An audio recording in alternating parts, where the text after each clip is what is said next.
সকালবেলার নাস্তা আমরা অনেকে স্কিপ করতে চেষ্টা করি যাতে ওয়েটটা গেইন না হয়।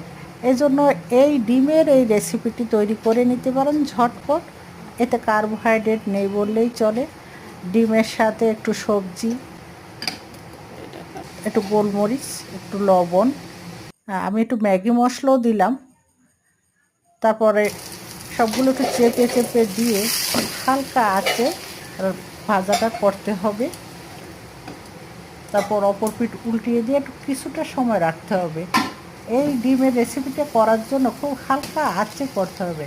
আর যে সকল উপকরণগুলো যেমন টমেটো, গাজর, বিনস, এগুলো আসলে খালিও খাওয়া যায়। বিনসটা একটু হালকা সিদ্ধ করলেই হয়ে যায়। বিনসটা যদিও কাঁচা খাওয়া যায় না। তারপরে একটু চিজ দিলাম আমি গ্রেট করে। এরপর একটু টমেটো সস দেব আর সামান্য একটু চিনি আর কিছুটা কাঁচা লঙ্কাও দিয়েছি। তো এটা আসলে রুচির উপর নির্ভর করে। আপনারা চিনিটা যদি না খান তাহলে চিনিটা স্কিপ করতে পারেন।